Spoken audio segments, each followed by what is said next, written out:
Good morning.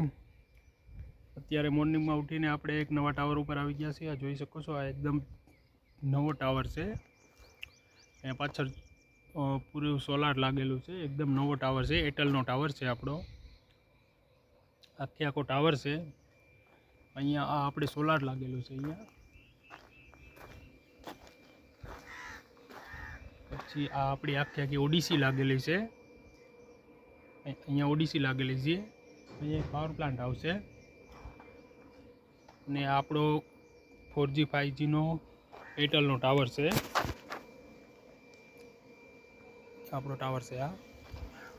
અહીંયા આખું ODC છે. ઉપર આપણે એન્ટેના આવશે. આપણે મેજરિંગ ટેપથી માપી અને ઉપર કેટલા મીટર ઉપર, કેટલી હાઈટ ઉપર આપણે એન્ટેના લગાવવાના છે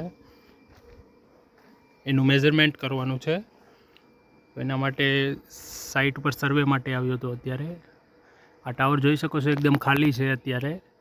આની ઉપર કેટલી હાઈટ ઉપર માઇક્રો એન્ટેના અને જે કાંઈ બી RRS મતલબ 4G 5Gનું જે ઇક્વિપમેન્ટ અથવા કોઈ બી ડિવાઇસ હોય તે અહીંયા કેટલી હાઈટ ઉપર લગાવવાનું છે એનું મેઝરમેન્ટ કરવાનું છે. આપણે મેઝરમેન્ટ ટેપ છે. અહીંયા આપણું 30 મીટરનો ટાવર છે. 30 થી 35 મીટરનો ટાવર છે. અહીંયા આખું આપણું આઉટડોર ઓડીસી છે. આખું આપણું આઉટડોર ઓડીસી લાગેલું છે.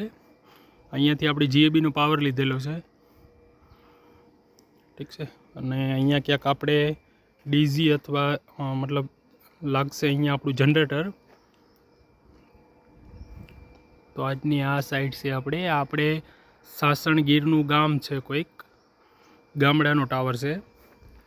આ જોઈ શકો છો, એકદમ ખેતરમાં છે. અહીંયા જંગલી જાનવર પણ આવે છે, સિંહ ને એવા બધા પ્રાણીઓ. તો આ જોઈ શકો છો, આજની કંઈક આ રીતની સાઈટ છે આપણી નવી. એકદમ નવો ટાવર છે સોલારની સાથે. અહીંયા આપણે બેટરી બેકઅપ પણ છે.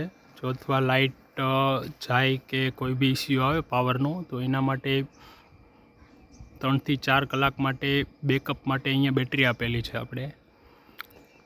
આપણું ફૂલ ટાવર એન્ડ અહીંયા આપણું સોલાર લાગી ગયું છે કમ્પ્લીટલી. હવે બસ અહીંયા ઓનલી 4G 5Gના ડિવાઇસ જ લગાવવાના છે એરટેલના.